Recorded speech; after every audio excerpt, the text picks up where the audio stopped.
Hi guys, welcome back to my channel. ಎಲ್ಲರೂ ಹೇಗಿದ್ದೀರಾ? ಇವತ್ತಿನ ವ್ಲಾಗ್ ಬಂದುಬಿಟ್ಟು ರಥಸಪ್ತಮಿ ದಿನದ ವ್ಲಾಗ್ ಇರುತ್ತೆ.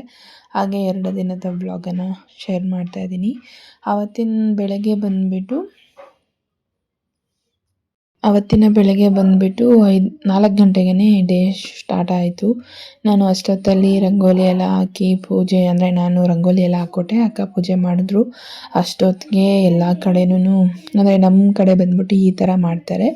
ಮನೆ ಬಾಗಿಲಲ್ಲಿ ರಂಗೋಲಿಯನ್ನು ಬಿಡಿಸಿ ಸೂರ್ಯ ಇರ್ತಾನಲ್ವ, ಆ ಥರದೊಂದು ಚಿತ್ರವನ್ನು ಬಿಡಿಸಿ ಪೂಜೆ ಮಾಡ್ತಾರೆ. ನಾನು ಈ ಸರಿ ಬಂದುಬಿಟ್ಟು ರಥವನ್ನು ಬಿಡಿಸಿದ್ದೆ. ಚೆನ್ನಾಗಿ ಬಂದಿತ್ತು. ಫಸ್ಟ್ ಟೈಮ್ ಬಿಡಿಸಿದ್ದು ಈ ಥರ.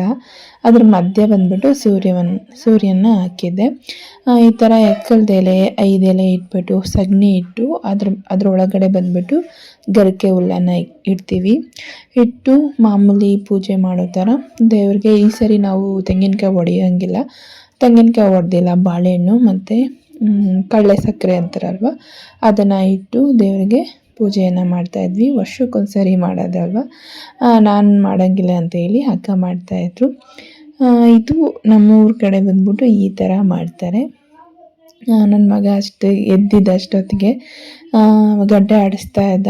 ಸ್ವಲ್ಪ ಹಂಗೂ ಬಿಸಿಲು ಬರೋ ಟೈಮ್ಗೆ ನಾವು ಮಾಡಿದ್ವಿ. ರಂಗೋಲಿ ಹೇಗಿದೆ? ಚೆನ್ನಾಗಿದೆಯಾ? ಚೆನ್ನಾಗಿದ್ದರೆ ಒಂದು ಲೈಕ್ ಮಾಡಿ, ಆವಾಗ ಗೊತ್ತಾಗುತ್ತೆ ಎಷ್ಟು ಜನಕ್ಕೆ ಈ ರಂಗೋಲಿ ಇಷ್ಟ ಆಗಿದೆ ಅಂತ ಹೇಳ್ಬಿಟ್ಟು. ಆನಂತರ ಒಂದು ಸ್ವಲ್ಪ ಹೂವು ಎಲ್ಲ ಇತ್ತು, ಅದನ್ನೆಲ್ಲ ಎತ್ತಿ ಇಟ್ಕೊಂಡು ನಾನು ಆಮೇಲೆ ಹೋಗಿ ಫ್ರೆಶ್ ಅಪ್ ಆಗಿ ಬಂದು ಸೂರ್ಯದೇವನಿಗೆ ನಮಸ್ಕಾರ ಹಾಕಿ ಈಗ ಮನೆಯಲ್ಲಿ ಪೂಜೆ ಮಾಡೋಣ ಅಂತ ಹೇಳಿ ಹೂವೆಲ್ಲ ರೆಡಿ ಮಾಡಿ ಇಟ್ಕೊಂಡು ಈಗ ಪೂಜೆಯನ್ನು ಮಾಡ್ತಾಯಿದ್ದೀನಿ. ಇಲ್ಲಿ ಚಾಮಂತಿಗೆ, ನೀಲಾಂಬ್ರ, ಮಲ್ಲಿಗೆ ಹೂವು ಎಲ್ಲ ಇತ್ತು. ಇದನ್ನೇ ಫೋಟೋಕ್ಕೆ ಹಾಕಿ ರೆಡಿ ಮಾಡ್ಕೋತಾ ಇದ್ದೆ. ಅಕ್ಕ ಇಲ್ಲಿ ಸ್ವಲ್ಪ ತಿಂಡಿಗೆ ಎಲ್ಲ ಅಡುಗೆಗೆಲ್ಲ ರೆಡಿ ಮಾಡ್ಕೋತಾ ಇದ್ರು. ನೋಡ್ತಾ ಇರ್ಬೋದು, ಒಂದು 6:45 ಆಗಿದೆ. ಅಷ್ಟರಲ್ಲೇ ಇವತ್ತು ಎಷ್ಟು ಥರ ಬಿಸಿಲು ಬಂದಿತ್ತು ಅಂದರೆ ಅಷ್ಟು ಚೆನ್ನಾಗಿ ಬಿಸಿಲು ಬಂದಿತ್ತು. ನಂತರ ಬಂದುಬಿಟ್ಟು ಕಳಶಕ್ಕೆ ಎಲ್ಲನೂ ಮಲ್ಲಿಗೆ ದಿಂಡು, ಕನಕಾಂಬರ ದಿಂಡು ಇದನ್ನೆಲ್ಲ ಎತ್ತಿಟ್ಕೊಂಡು ಪೂಜೆಗೆ ರೆಡಿ ಮಾಡ್ಕೊತಾ ಇದ್ದೆ. ಇಬ್ಬರು ಇರೋದ್ರಿಂದ ಕೆಲಸಗಳೆಲ್ಲ ಒಂದು ಸ್ವಲ್ಪ ಬೇಗ ಫಟ ಅಂತ ಆಗುತ್ತೆ. ಇಲ್ಲ ಅಂತಂದರೆ ಒಂದು ಸ್ವಲ್ಪ ಕಷ್ಟನೇ, ಒಬ್ಬರೇ ಮಾಡಿಕೊಂಡು ಎಲ್ಲ ಮಾಡಬೇಕು ಅಂತ ಅಂದರೆ. ಆವತ್ತು ಇಷ್ಟು ಹೂಗಳನ್ನು ತಂದಿದ್ರು. ನೆಕ್ಸ್ಟು ಬಂದುಬಿಟ್ಟು ಮರ್ತುಬಿಟ್ಟಿದ್ದೆ, ಮಲ್ಲಿಗೆ ಹೂವು ಫ್ರಿಜ್ಜಲ್ಲಿತ್ತು. ಈಗ ಮಲ್ಲಿಗೆ ಹೂವು ಬೆಲೆ ಕೇಳಿದ್ರೆ 3,000 3,500 ಅಷ್ಟು ಬೆಲೆ ಆಗಿಬಿಟ್ಟಿದೆ. ಆಲ್ಮೋಸ್ಟ್ ಈಗ ಎಲ್ಲನೂ ರೆಡಿ ಮಾಡಿದ್ದಾಯಿತು ಅಷ್ಟೇ. ಇನ್ನು ಪೂಜೆಗಿಟ್ಟು ದೀಪ ಹಚ್ಚೋದಷ್ಟೇ. ನೆಕ್ಸ್ಟು ಬಂದು ಇದು ನಾನು ಮೀಶೋದಲ್ಲಿ ತರಿಸ್ಕೊಂಡಿದ್ದೆ. ಚೆನ್ನಾಗಿದೆ ಕ್ವಾಲಿಟಿ ಅಂತ ಹೇಳ್ಬಿಟ್ಟು. ನಿಜ ಯಾರೂ ತಗೊಳ್ಬೇಡಿ, ಚೆನ್ನಾಗಿಲ್ಲ ಇದು. ನಾನು ತಾಮ್ರದ ಥರ ಇರುತ್ತೆ ಅಂದ್ಕೊಂಡೆ, ಅದು ಸ್ಟೀಲ್ ಮೇಲೆ ಅವರು ತಾಮ್ರದ ಲೇಯರ್ ಹಾಕ್ಬಿಟ್ಟಿದ್ದಾರೆ. ತಗೊಳ್ಬೇಕಾದ್ರೆ ನಂತರ ಕನ್ಫ್ಯೂಸ್ ಆಗಬೇಡಿ, ಚೆನ್ನಾಗಿಲ್ಲ ಒಂಚೂರು. ಅದು ಲೇಯರೇ ಬಂದುಬಿಡ್ತು ಒಂದು ವಾಶಿಗೆನೇ. ಚೆನ್ನಾಗಿರುತ್ತೆ ಅಂತ ಹೇಳ್ಬಿಟ್ಟು ನಾನು ತರಿಸ್ಕೊಂಡೆ, ಆದರೆ ಈ ಥರ ಮೋಸ ಆಗುತ್ತೆ ಅಂತ ಗೊತ್ತಾಗಲಿಲ್ಲ. ಇದಕ್ಕೆ ಬಂದುಬಿಟ್ಟು 150 ಕೊಟ್ಟೆ. ನೆಕ್ಸ್ಟು ನೈವೇದ್ಯಕ್ಕೆ ಬಂದುಬಿಟ್ಟು ಚಿತ್ರಾನ್ನ ಮಾಡಿದ್ವಿ. ಸರಿ ಅಂತ ಹೇಳ್ಬಿಟ್ಟು ಅದನ್ನೇ ಇಟ್ಟು ಈಗ ಪೂಜೆಯನ್ನು ಮಾಡ್ತಾಯಿದ್ದೀನಿ. ಹಾಗೆ ಬಾಳೆಹಣ್ಣು ಮತ್ತು ಆ್ಯಪಲ್ ತೊಗೊಬಂದಿದ್ರು. ಈಗ ಊದ್ಕಡ್ಡಿಯಿಂದ ದೀಪಗಳನ್ನೆಲ್ಲ ಹಚ್ಕೊಂಡು ಪೂಜೆಗೆ ಸಿದ್ಧತೆಯನ್ನು ಮಾಡ್ಕೋತಾ ಇದ್ದೀನಿ. ಬೆಂಕಿ ಪಟ್ಟಣದಲ್ಲಿ ಹಚ್ಚಬಾರ್ದು ಅಂತ ಹೇಳ್ತಾರೆ, ಅದಕ್ಕೋಸ್ಕರ ನಾನು ಊದ್ಕಡ್ಡಿಯಲ್ಲಿ ಹಚ್ಕೋತೀನಿ. ಪ್ರತಿಯೊಂದು ಅಲ್ಲೇ ಇರುತ್ತಲ್ವ, ನಮಗೆ ಅಲ್ಲೇ ಸಿಗೋ ಥರ ಎಲ್ಲ ಇಟ್ಕೊತೀನಿ. ನಾನು ಪದೇ ಎದ್ದೊಳಕ್ಕಾಗಲ್ಲ ಅಂತ ಹೇಳ್ಬಿಟ್ಟು ಎಲ್ಲ ಸರಿ, ಅಂದರೆ ಆ ಕಲರ್ ಮಾತ್ರ ಮೋಸ ಮಾಡಿದ್ರು ಅಷ್ಟೇ, ಇನ್ನೇನಿಲ್ಲ. ಈಗ ಪೂಜೆಗೆಲ್ಲ ರೆಡಿ ಮಾಡ್ಕೊಂಡಿದ್ದಾಯಿತು. ಪೂಜೆ ಮಾಡ್ತಾ ಇದ್ದೀನಿ. ಇನ್ನೂ ನಾನು ತಲೆ ಕೂಡ ಬಟ್ಟೆ ತೆಗ್ದಿಲ್ಲ, ಯಾಕಂದರೆ ಅವತ್ತು ಮನೆ ದೇವ್ರ ಪೂಜೆಗೆ ಹೋಗೋಕ್ಕಿದ್ರು. ನಾನು ಹೋಗಂಗಿರಲಿಲ್ಲ, ಯಾಕಂದರೆ ಈ ಟೈಮಲ್ಲಿ ಜರ್ನಿ ಅಷ್ಟು ಒಳ್ಳೆಯದಲ್ಲ ಅಂತ ಹೇಳಿ ನಾನು ಹೋಗಿಲ್ಲ. ಅವರೆಲ್ಲ ಹೋಗಂಗಿದ್ರು. ಸರಿ ಅಂತ ಹೇಳ್ಬಿಟ್ಟು ಅವ್ರು ಹೋಗೋಷ್ಟರಲ್ಲಿ ಮನೆಯಲ್ಲಿ ಪೂಜೆ ಮಾಡಿಬಿಡೋಣ ಅಂತ ಹೇಳಿ ಪೂಜೆಯನ್ನು ಮಾಡ್ಕೋತಾ ಇದ್ದೀನಿ. ನನ್ನ ಮಗನೂ ಬರ್ತಾ ಇರ್ತಾನೆ ನನಗೆ ಡಿಸ್ಟರ್ಬ್ ಮಾಡೋದಕ್ಕೆ. ಪೂಜೆ ಮಾಡೋ ಟೈಮಲ್ಲೆಲ್ಲ ಬರೋದು, ಅಮ್ಮ ನಾನು ಮಾಡ್ತೀನಿ ಅಂತ ಹೇಳೋದು. ಈ ಥರ ಆಟ ಆಡಿಸ್ಕೊಂಡೇ ಇರ್ತಾನೆ ನನ್ನ ಜೊತೆ.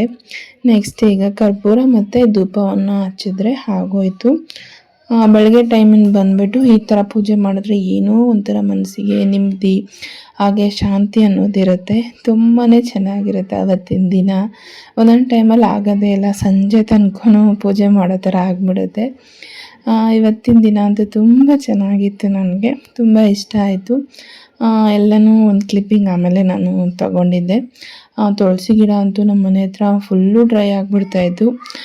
ಈಗಂತೂ ತುಂಬ ಚೆನ್ನಾಗಿ ಬರ್ತಾ ಇದೆ. ಆಲ್ಮೋಸ್ಟ್ ಬೆಳಗಿನ ಜಾವ ಈ ಥರ ಪೂಜೆ ಅನ್ನೋದಿತ್ತು.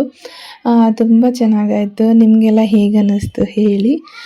ನಿಮಗೆ ಇಷ್ಟ ಆಗಿದರೆ ಒಂದು ಲೈಕ್ ಮಾಡಿ, ಆವಾಗ ಗೊತ್ತಾಗುತ್ತೆ ಎಷ್ಟು ಜನಕ್ಕೆ ನಾನು ಮಾಡೋ ಪೂಜೆ ಇಷ್ಟ ಆಗಿರುತ್ತೆ ಅಂತ. ಯಾರಿಗೆ ಇಷ್ಟ ಆದರೂ ಭಗವಂತನಿಗೆ ಒಂದು ಮೆಚ್ಚುಗೆ ಅನ್ನೋದಿದ್ದರೆ ಸಾಕು. ನೆಕ್ಸ್ಟು ಒಂದು ಸ್ವಲ್ಪ ಹೊತ್ತೆಲ್ಲ ರೆಸ್ಟ್ ಮಾಡಿ ಒಂದು ಮಧ್ಯಾಹ್ನ ಒಂದು 3 ಗಂಟೆ ಹಂಗೆ ವಿಶಾಲ್ ಮಾರ್ಟ್ಗೆ ಹೋಗೋಣ, ಒಂದು ಸ್ವಲ್ಪ ಥಿಂಗ್ಸ್ ಎಲ್ಲ ಬೇಕಿತ್ತು ಅಂತ ಹೇಳ್ಬಿಟ್ಟು ಹೋದ್ವಿ. ನನಗೆ ಪಿಂಗಾಣಿ ಐಟಮ್ಸ್ ತುಂಬ ಇಷ್ಟ ಆಯಿತು. ಅಂದರೆ ಡಿಸೈನಬಲ್ ಆಗಿ ಚೆನ್ನಾಗಿತ್ತು, ಒಂದಕ್ಕಿಂತ ಒಂದು ಚೆನ್ನಾಗಿತ್ತು. ಅಂದರೆ ಕ್ವಾಲಿಟಿ ಅಷ್ಟಕ್ಕಷ್ಟೇ, ಸುಮ್ಮನೆ ಕೆಳಗೆ ಬಿದ್ದರೆ ಹಾಗೆ ಹೊಡೆದೋಗುತ್ತೆ. ಮತ್ತು ಪ್ರೈಸ್ಗಳು ಅಷ್ಟೇ ಜಾಸ್ತಿ ಅನ್ನಿಸ್ತು. ಓಕೆ ಅಂತ ಹೇಳ್ಬಿಟ್ಟು ಕೆಲವೊಂದು ಐಟಮ್ಸ್ನ ತಂದೆ. ಲಾಸ್ಟ್ ಕ್ಲಿಪ್ಪಿಂಗಲ್ಲೇ ಹಾಕ್ತೀನಿ ಏನೇನು ತೊಗೊಂಡು ಬಂದೆ ಅಂತ ಹೇಳ್ಬಿಟ್ಟು. ಸ್ವಲ್ಪ ಹೊಸ ಐಟಮ್ಸ್ ಎಲ್ಲ ಇಟ್ಟಿದ್ದು ಇಷ್ಟ ಆಯಿತು ನನಗೆ. ಮತ್ತು ಲೋಟಗಳನ್ನು ನೋಡಿದೆ, ಯಾಕಂದರೆ ನಿಂಬೆಹಣ್ಣು ಹಾಕಿ ಇಡೋದಕ್ಕೆ ಒಂದು ತೊಗೊಳ್ಳೋಣ ಅಂತೇಳ್ಬಿಟ್ಟು. ಇದು ಬಂದು 99, ಒಂದು ತೊಗೊಂಡ್ರೆ ಒಂದು ಫ್ರೀ ಅಂತ ಇತ್ತು. ಸರಿ ಅಂತ ಹೇಳ್ಬಿಟ್ಟು ಎಲ್ಲ ಲೋಟಸ್ ನಾನು ನೋಡಿದೆ, ಚೆನ್ನಾಗಿರುತ್ತೆ ಅಂತ ಹೇಳ್ಬಿಟ್ಟು. ಮೊನ್ನೆ ಒಂದು ತೊಗೊಂಡು ಬಂದೆ. ಅದೇನಾಯಿತು ಅಂದರೆ ಒಂದು ಒಡೆದೇ ಹೋಯಿತು. ಒಡೆದು ಚುಚ್ಕೊಂಡು ಗಾಯ, ಕೈಯೆಲ್ಲ ಗಾಯ ಆಗಿ ಆ ಥರ ಆಗಿಬಿಟ್ಟಿತ್ತು. ಸರಿ ಸ್ವಲ್ಪ ಸ್ಟ್ರಾಂಗಾಗಿರೋದೇ ನೋಡೋಣ ಅಂತ ಹೇಳಿ ತೊಗೊಂಡೆ ಇದನ್ನು. ನೆಕ್ಸ್ಟು ಚಿಕ್ಕ ಪುಟ್ಟ ಗ್ಲಾಸಸ್ಸು, ದೊಡ್ಡ ಗ್ಲಾಸಸ್ಸು, ಅದೇನೋ ಗೊತ್ತಿಲ್ಲ, ಅದನ್ನು ನೋಡಿದ್ರೆ ಇಷ್ಟ ಆಗುತ್ತೆ ತೊಗೊಳಕ್ಕೆ. ಆದರೆ ಅದನ್ನು ಮೇಂಟೈನ್ ಮಾಡೋದೇ ತುಂಬ ಕಷ್ಟ ಅನಿಸ್ಬಿಡುತ್ತೆ. ಈ ಥರ ಪುಟ್ಟ ಲೋಟಗಳೆಲ್ಲ ಬಂದುಬಿಟ್ಟು 20 ರೂಪೀಸ್ ಇತ್ತು. ಅಂದರೆ ಒಂದು ಬಂದುಬಿಟ್ಟು 20 ರೂಪೀಸ್ ಇತ್ತು. ಆಲ್ಮೋಸ್ಟು ಎಲ್ಲ ಥರದ್ದು ಇತ್ತು ಅಂತ ಹೇಳ್ಬಿಟ್ಟು ನಾನು ಸುಮ್ಮನೆ ಹಾಗೆಯೇ ನೋಡ್ತಾ ಇದ್ದೆ.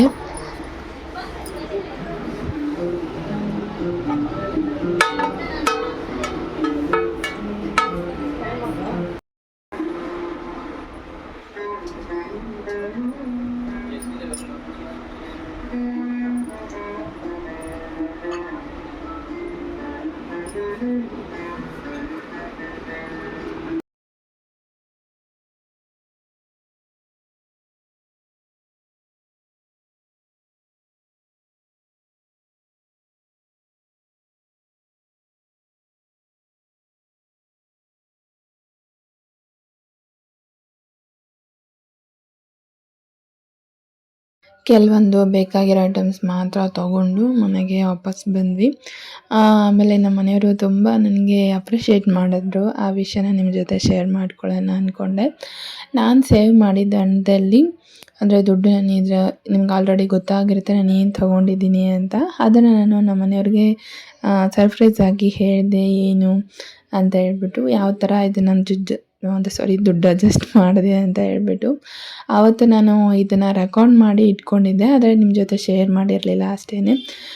ಒಂದೊಂದು ರೂಪಾಯಿನೂ ನಾವು ಉಳಿತಾಯ ಮಾಡಿ ಏನಾದರೂ ತೊಗೊಂಡು ನಮ್ಮ ಗಂಡನಿಗೆ ತೋರಿಸಿದಾಗ ಅವರು ಒಂಥರ ನಮಗೆ ಅಪ್ರಿಷಿಯೇಟ್ ಮಾಡ್ತಾರಲ್ಲ, ನೀನು ಒಳ್ಳೆ ಕೆಲಸ ಮಾಡಿದ್ಯಾ ಅಂತ ಹೇಳಿದಾಗ ಎಷ್ಟು ಖುಷಿ ಆಗುತ್ತೆ ಗೊತ್ತಾ. ಅಷ್ಟೇ ಖುಷಿ ಆಗುತ್ತೆ.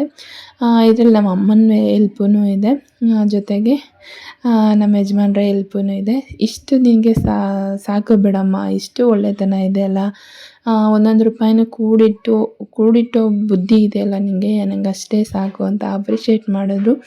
ಇವತ್ತು ನೀನು ಒಂದೊಂದು ರೂಪಾಯಿನೂ ಎತ್ತಿಟ್ಟಿದ್ದಕ್ಕೆ ಇವತ್ತು ಮನೆಯಲ್ಲಿ ಒಂದು ಒಡವೆ ಅನ್ನೋದಿದೆ. ಇದೇ ಥರ ಇರು ಅಂತ ನನಗೆ ತುಂಬಾ ಈ ವರ್ಷದಲ್ಲಿ ಒಳ್ಳೆ ಕೆಲಸ ಮಾಡಿದ್ಯಾ ನೀನು ಅಂತ ಹೇಳಿದ್ರು. ನನಗೆ ಅದನ್ನು ಕೇಳಿಸ್ಕೊಂಡು ತುಂಬಾ ಖುಷಿ ಆಯಿತು. ಅವತ್ತು ನಾನು ಉಂಡೆ ತೆಗ್ದಾಗ ಇಷ್ಟು ದುಡ್ಡು ನನ್ನ ಕೈಯಲ್ಲಿತ್ತು. ನನಗೆ ಅವತ್ತು ನಂಬೋಕ್ಕಾಗಲಿಲ್ಲ. ಒಂದು ವರ್ಷದಲ್ಲಿ ನಾನು ಇಷ್ಟು ಹೇಗೆ ಸೇವ್ ಮಾಡಿದೆ ಅಂತ. ಆಮೇಲೆ ಅಂದ್ಕೊಂಡೆ, ನಾನು ಮಾಡೋ ಪ್ರತಿಯೊಂದರಲ್ಲೂ ಯಜಮಾನ್ರ ಸಪೋರ್ಟ್ ಇರಲೇಬೇಕು. ಅವ್ರಿಗೆ ನಾನು ಕೊಟ್ಟಾಗ ಅವ್ರಿಗಾಗೋ ಖುಷಿನ ನೋಡಬೇಕು.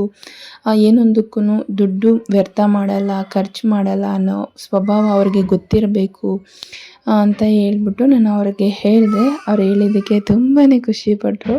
ಅದಕ್ಕೆ ಈ ವಿಷಯನೂ ನಿಮ್ಮ ಜೊತೆ ನಾನು ಶೇರ್ ಮಾಡ್ಕೊಳ್ತಾ ಇದ್ದೀನಿ. ಆ ದುಡ್ಡಲ್ಲಿ ಅಮ್ಮ ಕೊಟ್ಟಿದ್ದ ದುಡ್ಡಿಗೆ ನನಗೆ ಈ ಒಡವೆ ಅನ್ನೋದು ಸಿಕ್ತು. ಇವತ್ತು ನನ್ನ ಕೈಯಲ್ಲಿ 1 ಲಕ್ಷ ರೂಪಾಯಿ ಒಡವೆ ಕೈಯಲ್ಲಿದೆ ಅಂತಂದರೆ ನಿಜ ನನಗೆ ನಂಬೋಕ್ಕೆ ಆಗ್ತಾಯಿಲ್ಲ. ಹೆಣ್ಮಕ್ಳು ಸೇವಿಂಗ್ ಮಾಡಿದ್ರೆ ಅದು ನಾಳೆ ದಿನ ನಮಗೆ ಉಪಯೋಗ ಆಗುತ್ತೆ. ಹಾಗೆಯೇ ₹1 ಕಳಿಬಾರ್ದು ಅನ್ನೋ ಒಂದು ಯೋಚನೆ ಮೈಂಡ್ಸೆಟ್ ನಮಗೆ ಬರ್ತಾ ಇರುತ್ತೆ. ಏನೋ ಗೊತ್ತಿಲ್ಲ, ನನಗೆ ದುಡ್ಡು ಸೇವ್ ಮಾಡೋದಂದರೆ ತುಂಬ ಇಷ್ಟ.